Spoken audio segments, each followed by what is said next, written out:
This may end up quite a deep video. I don't know. I haven't started it, but for anyone that doesn't like delving into their consciousness, into their self, really, this could be triggering. So no point wasting your time if you don't have any interest in that. So I was thinking, even just a little while ago, it was about happiness in general. Sometimes we actually convince ourselves we're okay. We convince ourselves everything's fine. But sometimes when you even just reflect a little, it can open a can of worms where you just delve deeper into your psyche and even through your past. We can let you can forgive and you can let go of things, but it doesn't change that it happened. And then when you reflect even deeper, it brings about another question. And the main question becomes, like, for instance, are you happy? But then it comes down to a deeper question of, have you ever been happy? Like, truly happy? Because obviously there's levels here, like in terms of euphoria, and then there's other levels where it's absolute misery. I think most people have meandered within the low levels to the middle, maybe not quite high. And if you have a higher level of happiness, sometimes it's only short lived. So it's quite sad, isn't it? Most of the human existence is actually quite miserable and frustrating, which leads it further to say, if up to now we haven't been happy, or at least haven't experienced something great and profound where we're really happy, then maybe we need to be doing things different in the present to instigate something grand in the future. Because if we continue with the pattern we've been on already and it hasn't been particularly great, it'd be a bit sad to get to the end of life and only ever experiencing mediocrity. I'm thinking about my own life at the moment recently, to be honest, and it's just frustrating on so many levels. I hold myself accountable. I'm always self-reflecting.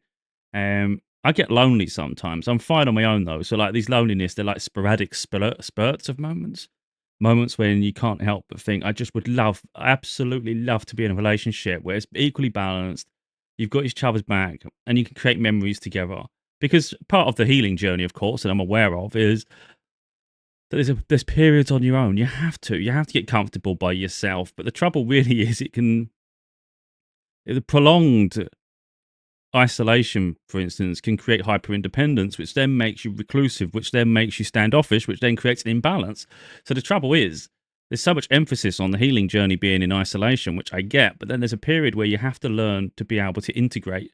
And that's a really important lesson too. So integrating and coexisting with people, I think, is just an important lesson as isolation and being lonely. But I think you have to experience all of that in this lifetime, in all honesty. So I'm at that stage where I just really can't help but just think how beautiful life would be sharing it with someone, because there are limitations in life. And I think anyone that says otherwise is fooling themselves.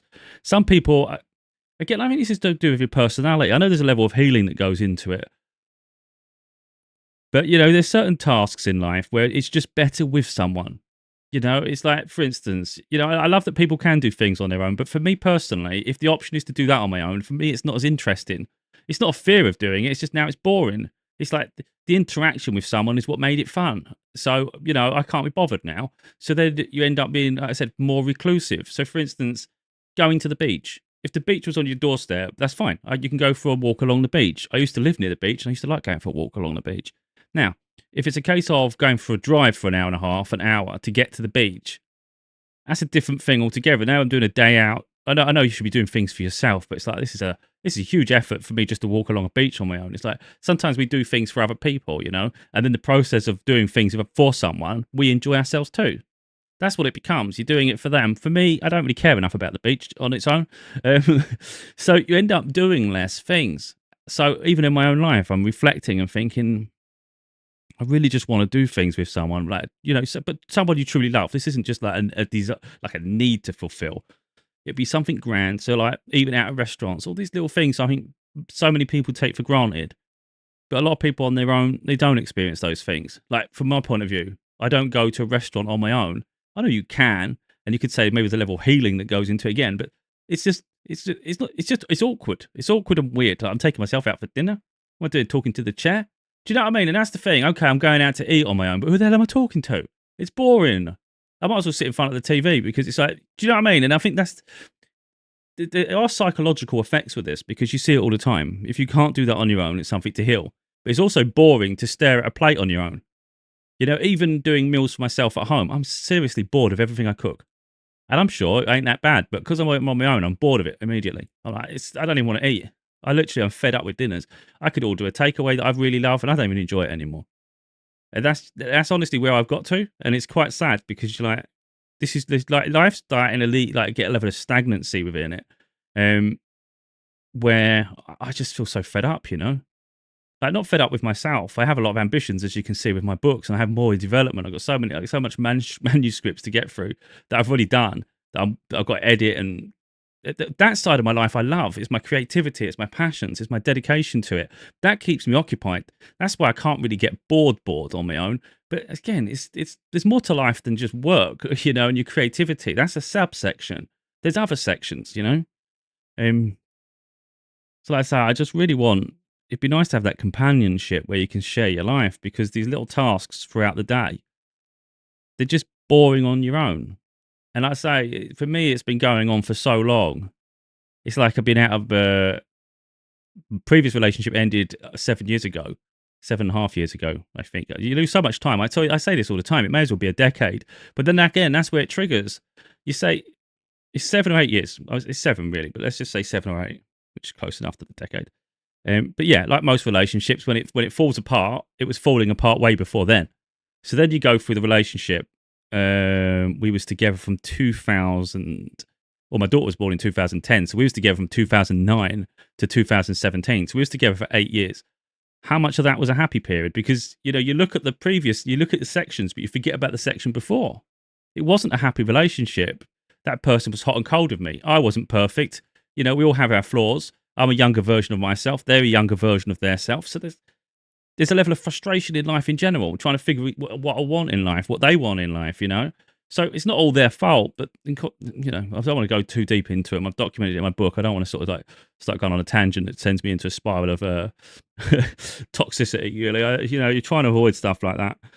But overall, let's argue there. You've got 8 years up to the present, from the relationship breakup and the chaos that ensued with that through family court, which I documented, and the healing journey I've been on and all that. So that's 8 years, plus the 8 years of the relationship is 16 years. So again, when was I, like, in my life, and hopefully me talking about it will hopefully help people reflect upon their own, because again, it's about making better decisions, and effectively, don't waste time. Don't waste time in petty arguments. Don't waste time just doing things that don't fulfill you. You know, if you love someone, tell them you love them. It's all this sort of thing. Don't take life for granted and just get on with being happy. Um, yeah. So like 16 years is a long time. When was I truly happy? Only ever truly happy, I think, when my daughter was born. When I'm interacting with my daughter, there was the odd day out, like when we were just literally as a group, family, we're enjoying ourselves, but that's sporadic, and it's really not something where it logs into memory anymore. So it wasn't significant enough or prolonged enough that it's memorable. Like if it was just one day, I can't remember amongst all the other days I've had. You know, if it was a prolonged period, it would have stayed in my mind the same way my memories of my daughter does, because it was sustained. You know, there's obviously periods with my family and other situations that occur where you do remember. But again, the amount of days that exist within our life up to now, how many of them have been wonderful? And it's quite miserable, you know? So like even before my relationship, I was in and out of jobs. I was incredibly frustrated because the people, you just don't get treated properly, you know, and they're boring as shit. I'm not someone that keep myself miserable. Whereas most other people, they seem to find comfort in that. Someone offers you a little bit of money, you lose your mind, and it's like me. I can't do that. If I'm fed up, I'm fed up. Money isn't going to change the way I feel in that moment, you know. So that was frustrating as shit. You go all the way back to childhood, you know. I never had my natural father in my life. It doesn't bother me today because my mum was incredible and my stepdad was always there. But as secure as he was, he had a fiery nature. Not towards me, but him and my mum argued, and sometimes he would get a bit aggressive. Didn't touch her, but he'd throw a plate or something. And growing up, you just think it's normal, but it's like quite frightening when you think about it. Yeah, but he weren't a bad person. I think it's just some people just have different ways to express themselves. Um, but I never had my dad there, and you can't help but think there's an abandonment wound there potentially that I'm not aware of, and it's like maybe there is. Like for instance, even today, I expect people to leave because no one's ever stayed. So there's that level of there is an insecurity there, but I'm so independent and comfortable and confident on my own. I'm quite fortunate in that sense that even when I have nothing, I have me and I love me. I'm proud of who I am and I love my personality. So I'm quite blessed to have every day with me. In that sense, I feel fortunate. And that's where people need to get to. But again, we're here to coexist with people. And when everybody just keeps abandoning you, it gets incredibly lonely.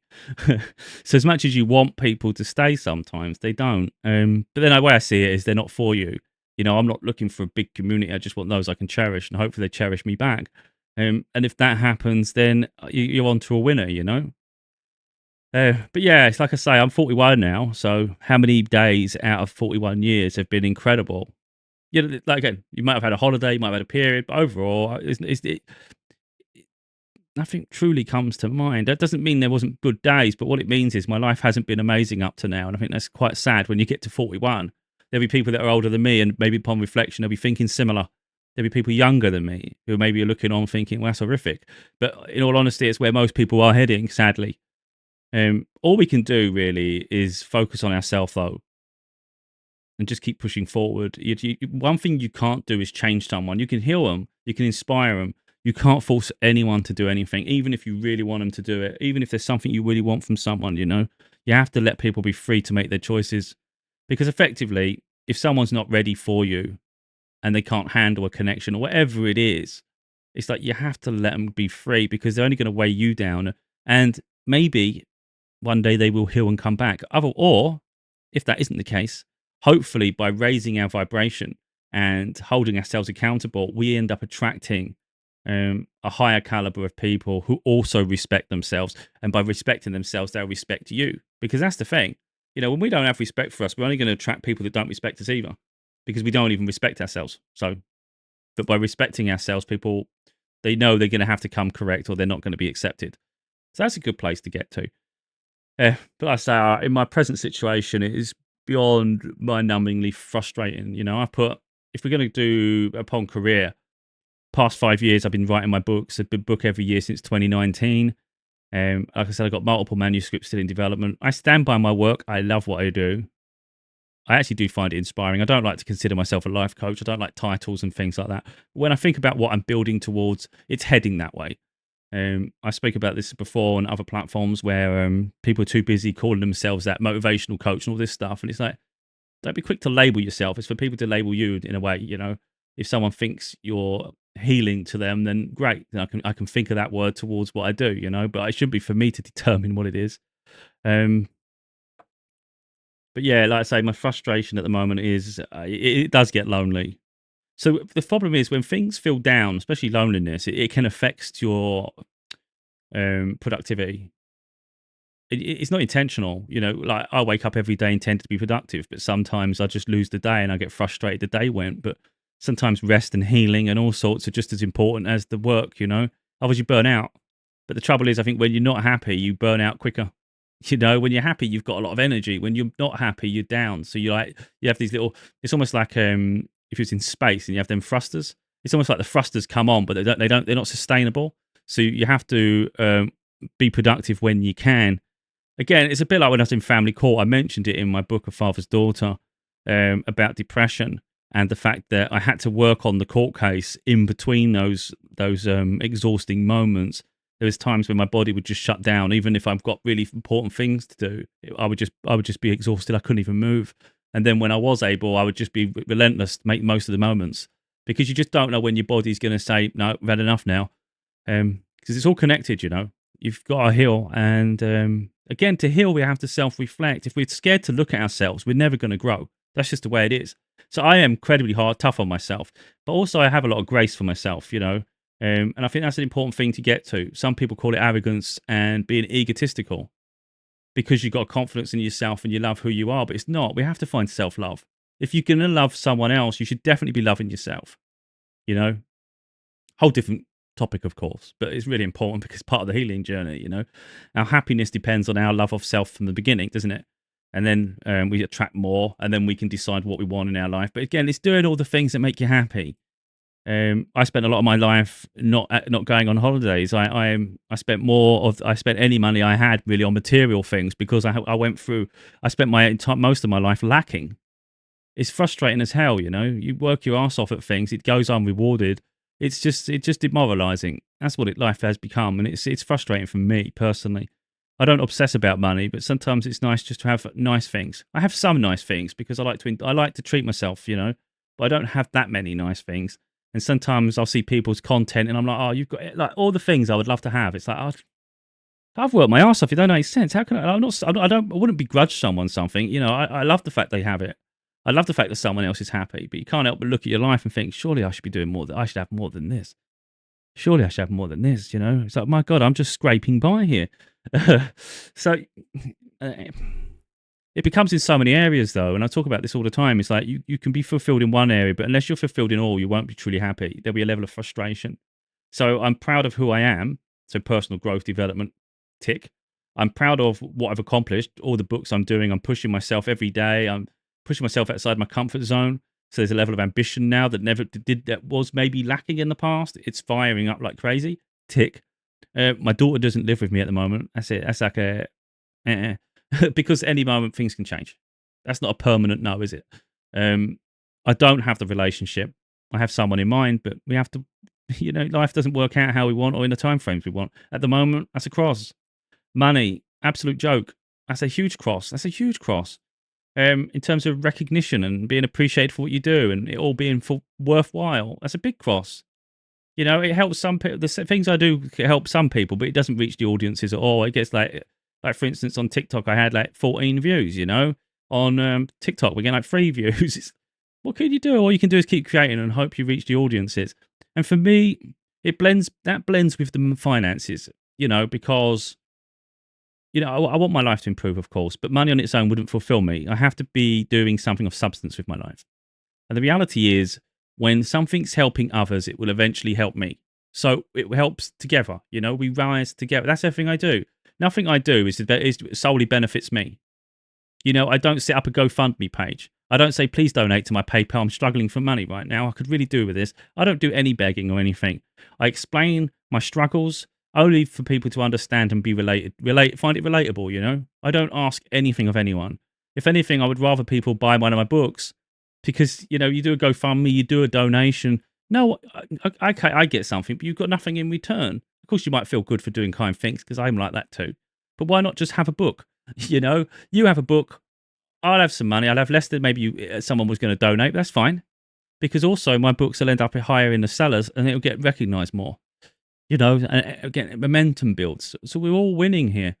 That's really where I want to get to. It gets frustrating. But again, these are just areas of our life that are lacking. And the trouble is for me, I'm proud of myself. But beyond that, I have nothing tangible to show for it. I have the books, but I don't have an audience. I don't have a relationship. It's very lonely. It's very tough financially. So there's all these little nuances that need to be healed, I guess. But again, things can happen. And I think it's important to put ourselves in a position where it can happen. Just don't hide in the shadows. Keep pushing yourself forward, even if it seems a lost cause. Like I say before, anytime I had some money, I'd spend it on material things because it was like, you've been waiting, you just want something. And past couple of years, not few, past couple really, it's not even that long. I've started to focus on like a holiday a year, every year go on holiday. And I used to think that's a lot of money for a short window of your year, especially when you compare it to a material thing. So the price of going on holiday, you could have something really, really nice, really indulgent that'll last you not only the year, could last you a few years. So I was always like, what's the point? A 2 week spending something that lasts 2 weeks for that doesn't make sense. But then what did I say about being happy? How many happy moments have you genuinely had in your life? Now, and I see it all the time with people with this content now. There's a lot of people like with gaming setups. I'm a gamer, so I get it. But I see it all the time. They've got these huge like bookshelves with all these games, like really like they've hoarded games. And I'm like looking at it thinking, I know you've been inspired by someone else to do something else. You've got a collector's mentality, which is actually a hoarding mentality, which is also an overspending mentality. So I look at them and I can't help but think, I don't think any of these people, without judging them, it's just an assessment. I don't think any of these people go on holiday. And I think it's sad because effectively they're collecting, but it's like it actually consumes your mind and it's addiction to heal. So I don't envy what they have because I think it's too much. For me personally, it's too much because I can understand and correlate that is an unhealthy habit, in my opinion. There's no point. You can't take it when you die. You can't take all this stuff. Someone has to sort it out after. Life's for living. It's for experiencing. Nothing wrong with gaming. Absolutely nothing wrong with gaming. But again, it's finding it in moderation. So I can't help but think, for instance, in that situation, people are spending thousands and thousands and thousands on a gaming hobby, which is okay in moderation. But again, why not mix a holiday in with all that? Because, yeah, you open a game up, you start playing it. Maybe it's exciting at first, but then it just becomes normal. And then you just keep buying games because it's a habit. How many of them did you truly enjoy? Like, literally, it actually made you feel incredibly happy rather than, um, do you know what I mean? Like every day, it's just almost like a habit. When does it ever go beyond a habit to where you're really excited, like it's really happy, and you can just feel this like lighting up inside you? Because a lot of time it's a distraction. Again, I'm a gamer. I know how it feels. When you're struggling, gaming is one of the best things you can have. It takes you to a different world. It literally shuts off the world from around you, and you can focus, which I find healing as hell. So I talk about, like, I don't want to go too much of a tangent here, but I say I've got a gaming addiction, and I'm aware I have, but in some cases it's actually great to have it. But when I'm in a relationship, for instance, I'm aware that it could be a crux, and I do not want to push someone away because of a habit that become an addiction, which then becomes toxic. If I can find a balance, then great. If I don't think I can, I will throw the gaming away because I'm not throwing a relationship away. And that's just my understanding, and that's the healing I've been through to recognize that. So I wouldn't want the person to feel it's a threat to them or to our relationship, because it wouldn't be. I wouldn't allow it to be. But if I can balance it, then I wouldn't want the other person to feel insecure that I'm enjoying myself, because these are little nuances for everyone to go through. So if gaming is just a distraction and part of our healing process, it's especially when you're alone. Again, what am I talking about? When you're alone, what can you do? It's just life isn't as fun. It's just not, and I don't think you can sugarcoat that. People can all, some people are great at doing independent things. You can go on holiday. I thought about doing it myself, and I may end up doing it because I am an independent person. But I do recognise there's no way on earth, and this is being honest. There's no way on earth I'm going to have more fun, or even as much fun on my own on holiday than I would with someone I get along with. If it's someone you don't get along with, because I've had that as well, family members that do my head in, that's a nightmare. And in all honesty, you're looking at it thinking, I would rather be on my own at this point. Because you can do travel excursions, go on coach trips. I could easily do all those things on my own. So there's parts you can do, but there'll be parts that are incredibly lonely, especially if you're on your own and you can see other groups of people enjoying themselves. And if someone said it doesn't bother me, it's like, I think it would. I think it would. And that's not because it's about being honest with ourselves. Yeah, you can take you to your room early. You can go and watch a movie, read a book, do it. That doesn't mean you're not enjoying yourself. But what I'm saying is, I doubt you're enjoying yourself as much as the people who are enjoying themselves. So again, it's just being honest with ourselves. Can I be happier? That's what it comes down to. Um, so I personally think it's important to find that balance because, like I say, the cost of a holiday, it's expensive. But if we're talking about how often am I truly happy, I can guarantee you the holidays you have throughout the year are some of the best moments you have throughout the year. When I reflect upon this year, for instance, when I get to the end, I'm going to think about, because I haven't been particularly happy. So there's no point pretending I have. I haven't got too much to compare it to, but at least I've had some good moments. Had the holiday. I went to Crete on holiday. I like Crete. I love Crete. So yeah, went there for 2 weeks in spring. I've done 4 audiobooks. I think it's 4. I get lost. There's too many books. 4 audiobooks. Been on holiday to Crete. I've released a book, working on an audiobook, and I'm still working on more manuscripts. But the reality is that's probably, and I've done loads of video content on social media. I've done that. I've been busy. I've had moments with my daughter. So there's been good moments in between. But if we're looking at the most substantial moment I can think of, it was my holiday to Crete.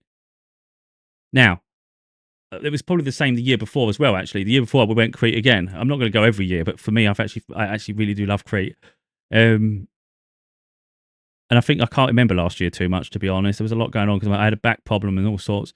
And I was treating myself to things. I think last year I bought myself a car, bought myself a gaming lamp. I started buying things. I was buying a lot of things. But guess what it did? It just created a habit of buying, spending. That's all it did. It was like, and that's why I recognize money isn't the cure all the time, because it can provide a short-term distraction. It's like, because you end up spending, if it wasn't a distraction, you wouldn't have to keep spending. So if you keep spending to fill a void, it's not filled the void, is it? Because now you're hemorrhaging money to try to be happy. Yeah, that's the problem. So what I noticed is these holidays annually are the things I not only just remember, it's like I look very fondly on. I look back and think, "Oh, I wish I was there again." Now that's a feeling, isn't it? I wish I was there again. That tells you that there's happiness comes from freedom. That's what that tells you. Happiness comes from freedom, um, and getting away. So, like I said, if you compare that to the gamers who are hoarding games and creating these collector things, no doubt they're happy and proud of their thing. Same way I've seen these book collectors. You know, they love reading. They've got their bookshelves. They've got all that. Of course, they've got their little cozy corner, and I think that's wonderful. But it's important that we do more beyond that. You have to do more beyond a single hobby. That's what I'm getting at. So, for instance, if the book talkers and the gamer ones, and if that's all they're doing, and they're not allowing themselves the freedom to experience a holiday, for instance, then that's a clear example of where they could be happier. And it's only when you do that do you realize how much happier you could be. Again, I think it comes down to freedom. That's what I think. If you was free to do anything, what would you do? You know, if money wasn't an issue, what would you do? You know, and I think these are really important questions because personally, I would travel a lot, but would I travel all the time? Again, we're trying to figure out what would make us happy here. And it's important because then once you figure that out, you start to know actually what is good for me and what's bad for me. You know, on a cold, windy day, rainy day, I like to stay indoors. I'm not an outdoorsy person sometimes. Sometimes I could stay in for weeks and months. I kid you not. I can. I'm like a bear, especially in autumn and winter. I don't like being in the cold. I hate the cold. So I'm actually happy to hunker down and play video games. I don't see that as a bad thing. I don't mind watching some movies, some TV shows, listening to music. I maybe do some other things around the home, but that's what I like doing. But also, I actually like my writing. I like being creative, so I like to express myself. So I do my video content, I do my books. These are all things I'm doing. But then what else would I want to do? I would love to travel. I'd love to just keep traveling and doing things. But would I, like someone like me personally, as much as I want to travel and experience the world and go to different places and enjoy that, eventually the level of travel would exhaust me because I know myself, you know, keep going to the airport, queuing up, dealing with the flights, dealing with this, going there.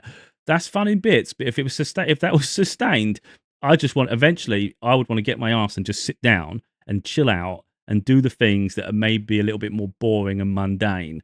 Maybe at that point I'm like just craving just to sit at my desk, for instance, and just sit at my computer and just chill out just for a minute with a nice hot drink and just like play it and to have a simple life. There's nothing wrong with having a simple life, you know, because simple life is where we're cozy. So I think it's all about balance. And again, it's just reflecting upon it. I'd like to travel in moderation. I'd like to integrate this, but have that. So it's about all the little cogs coming together, you know. So someone gave me a wad of money. Bosh, that's your money. That on its own wouldn't satisfy me unless I figured out what I want to do with it. Because if you give me a load of money at the wrong moment, guess what we're doing? Amazon deliveries.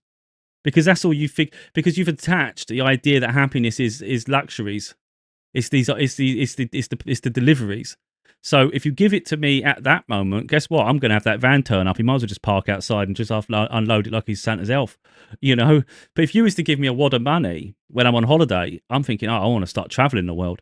So this is the thing. It's sometimes about like, when you receive it and what we're going to do with it. But the more I self-reflect, this is why it's important people self-reflect, is I understand balance. It's all right to treat myself to a few things, but don't go mad because eventually something will trigger in my head and go, wait a minute, you've spent too much now. If you're going to have to just figure out what it is you want because overspending isn't you fixing your issues. And again, for me, it's all moderation. So I'm not interested in just the luxuries of this world, although it'd be nice to have. I also want to be successful in my own right. I'm proud of what I do, but I'd like to know I'm helping people. That's what it comes down to. I don't need someone to pat me on the back and say that's wonderful. I don't need it because I know I'm proud of me. You know, I know what's good. If someone doesn't like it, that's their opinion. It's not me saying, you know, I don't want to devalue someone's opinion, but it doesn't change how I feel. I know what I've done and I'm proud of my accomplishment, you know. But everything I've done is for a purpose. Either it's for a societal cause, to cause debated questions, or it's to elevate other people's lives and help them see from a different angle in the same way I'm doing this video, you know. So I'd like to, it's important for me that I'm having a positive impact on humanity. That is vital for me. It outweighs all of it. But like I said, by doing that, it should in fact help me financially. Even, you know, of course we all want wealth, but even just a sustainable way. I want to be able to make money doing what I love. That's a big thing right now. If I can do that, I'll be like, that'll put me at ease. That'll put me at ease because at the moment I'm in this conflicted mind where I'm having to look at past jobs I didn't, that really caused me issues with my back. But, you know, it's balance. Everything's balance. It's like, logic says don't do it because you don't want a long-term health issue. The other side says, look, I just want to have some nice things for a little while. Is it too much to ask? Struggling to pay your bills isn't a fun experience.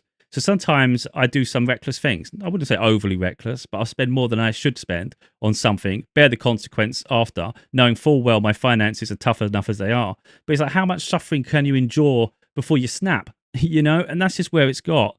Um, and it's my body that lets me down rather than my mind and my energy, or my willpower. So I'm at a period right now where what I do doesn't sustain me, and I'm having to look at options that maybe step back to go forward. So there's frustrations there, but like I said, there's so many nuances. It's so like I just see it like a pie chart. You've got this, and it's like that might be fulfilled, but we're still missing an awful lot of this. Um, but one of the big things, of course, is don't keep repeating mistakes. If you've had toxic people in your life, stop with the toxic people. I've blocked out a lot of family members now because I recognize I was outgrowing them. We've got different mentalities, different morals, different lifestyles. We're just so different. It's a waste of time pretending like we're the same or we're going to fit in. We're not going to fit in. It's like you be you and I'll be me, and just don't try to slow me down and I won't interfere with you. That's what it is. So it's just like I'm just going on my own journey, which just makes it a little bit lonelier, but at the same time, it's a lot lighter. I haven't got these people weighing me down who are nothing but a nuisance.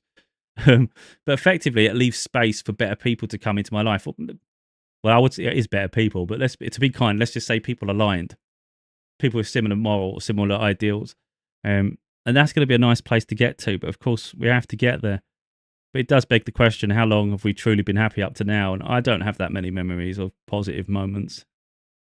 Um, and it's almost like self-defeating. It's important to heal. It's important to self-reflect, but it can open a can of worms where things just become a little bit more heavier, a little bit more demoralizing the more we sort of open ourselves up to it, because you start to realize truly how heavy and negative this world is and the experiences we have.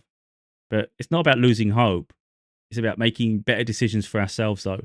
So even something as a holiday, don't deny yourself an experience just because it seems not that the value that it doesn't warrant it. And believe me, when you get to the end of your life, you're going to look at the moments that gave you the most joy. They're the things that are going to really just make you feel proud you had that experience. Because if your life at the end is just full of misery, frustration, you just worked your ass off and there's not much to show for it, and then you get to the end, all you're going to do is sit there in misery with regrets, wondering what if and what I should have done. So reality is, it's like whatever you should have done by the time you get to the end of your life, make sure you did do. So that's why, like in my life, I actually don't have regrets. Again, not from arrogance. It's just I make the best decisions I can at a given moment. I cannot guarantee the outcomes. I can't make someone I can't make someone be the love of my life, and I can't be theirs. It has to happen. It just has to happen organically. I can't force someone to say love me or let me love you. It's just that relationships are tough. You can't force that on anybody, and all the other things. Sometimes we've got to let people go, and it could be family, it could be anything. I don't get to pick the people I was born with. It's just the thing. So all we can do is, I think, leave ourselves in a better alignment for future experiences. And that's all you can do. So like, I make the best decisions I can. So I will set boundaries with people. And I move forward knowing that I did the best in a given situation. I gave that person enough time. I gave that situation enough time. I had to assert myself, because there's times when we must. If we keep acting like we can't do this, can't do that, then by not asserting yourself, you're allowing dominance over yourself anyway, and you're actually denying yourself the opportunity for freedom and growth. So it really is being accountable of ourselves in every moment. But once you truly reflect upon yourself and you understand who you are, you're then attracting about the life you desire. So like I say, up to this very moment, I don't have a regret. I don't. The situations I've been in, they've been sufferable. But when I reflect back, I don't know how much more I could have done. Bear in mind, you have to be, especially when you're younger, you have to be fair with yourself. There's no point beating ourselves up with a better mindset now than we had in the past. I certainly wasn't as wise and knowledgeable as I was like in my 20s. There's no point. There's no point like the 41-year-old me berating the 20s version of me. I had to. The only reason I'm wise now is from what I went through in the past. So I know in that moment I did the best I could with every situation. And I think that's an important thing to recognize too, is we are we are an existence of what we've been through. So we can sit there and like feel sorry for ourselves for the past we've had. But I always say this: it all depends on the outlook and the perspective you look at it from. If you go from a victim mentality, you will suffer for the rest of your life. It will weigh you down to your knees. If you use it as inspiration, as tools to gain wisdom and knowledge, and you can actually inspire other people and uplift yourself, then that's a wonderful way to look at things. And then you become a powerhouse. So effectively, you can either be a powerhouse that learns from situations and it's not there to destroy you, but to educate you, no matter how tough it was, or you allow it to bring you down, make you feel worthless, and it's like if life's a lost cause, and then you just almost guarantee suffering for the rest of your life. So the outcomes are only different based on our perspective of it.